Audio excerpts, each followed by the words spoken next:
नमस्कार मित्रांनो, मी प्रवीण गुजर. जय भीम, जय शिवराय, जय महाराष्ट्र.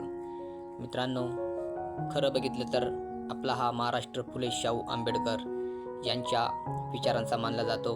मित्रांनो, आज या थोर विचारांची जोपासना हल्ली ढासळत चाललेली.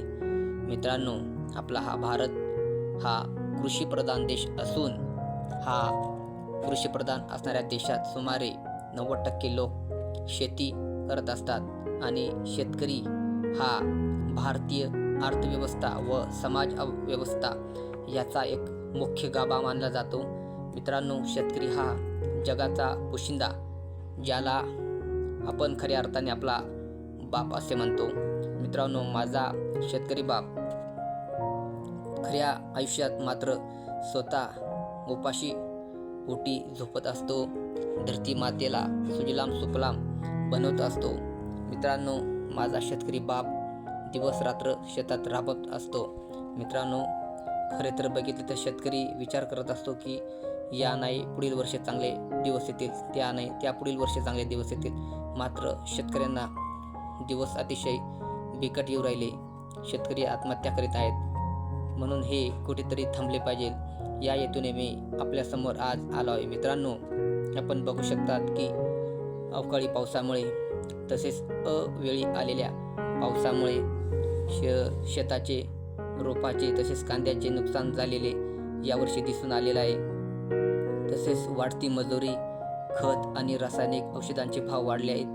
तसेच या बिगर मोसमी पावसाचे बदलते वातावरण, या सर्व गोष्टींना शेतकरी कंटाळून बेजार झालेला आहे. मित्रांनो, यामुळे कांदा उत्पादक शेतकऱ्यांना आधीच मोठा आर्थिक नुकसान झालेले आहे. तसेच उत्पादन खर्चापेक्षा कमी दर मिळत आहेत.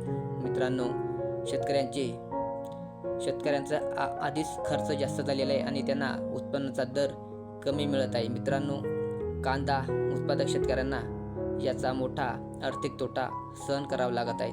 मित्रांनो, आपण सरकारला विनंती करू की 2026 आपण शासनाने कांदा उत्पादकांना प्रति क्विंटल 3,000 रुपये भाव दिला तर जेणेकरून उत्पादन खर्चाचा काही भाग तरी निघल आणि शेतकऱ्यांना थोडाफार दिलासा मिळेल. या आधारभूत किमतीमध्ये हमी भाव देण्याचा प्रयत्न करावा. त्याच्यामध्ये MSP हे जर सरकारने हे धोरण ठरवून दिले तर शेतकऱ्यांना थोडाफार याचा फायदा होईल. तसेच कांद्याचे सुद्धा उत्पन्न खर्चावर आधारित निश्चित करावे.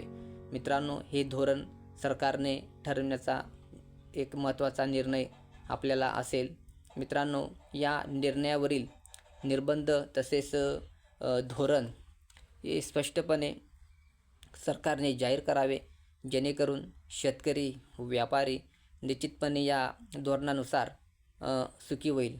तसेच आणि 2026च्या या रब्बी हंगामामध्ये सुमारे 1,00,000 हेक्टर हे एवढं उत्पन्न या महाराष्ट्र राज्यात वाढलेलं आहे. मित्रांनो, या वाढलेल्या क्षेत्रात सरकारने नियोजन करून निर्यातीत उत्पादनावरील शुल्क माफ करावा आणि या निर्यात योजनेमध्ये किमान 10% तरी टक्क्यापर्यंत शुल्क वाढवून शेतकऱ्यांना फायदा होईल, असे शेतकऱ्यांचे निर्यातीतून आपण त्यांना एक महत्त्वाचे स्थान निर्माण करून शेतकरी कसा सुखी होईल या हेतूने आपण प्रयत्न करावा. आणि मी आपल्याला सांगू इच्छितो की गेल्या 2 ते 3 दिवसापासून आपले मोगभंगेचे बाळासाहेब शेवाळे हे कळवण येथे कृषी उत्पादन बाजार समिती या ठिकाणी त्यांनी आमरण उपोषण सुरू केलं आहे आणि या उपोषणामध्ये त्यांनी अन्न पाणी त्याग करून हे उपोषण सुरू केलं आहे. मित्रांनो, बाळासाहेब शेवाळे यांनी कसलाही विचार न करता स्वतःचा न परिवाराचा त्यांनी अख्ख्या भारतातील शेतकऱ्यांसाठी विचार केला आणि त्यांनी उपोषणास भाग केले.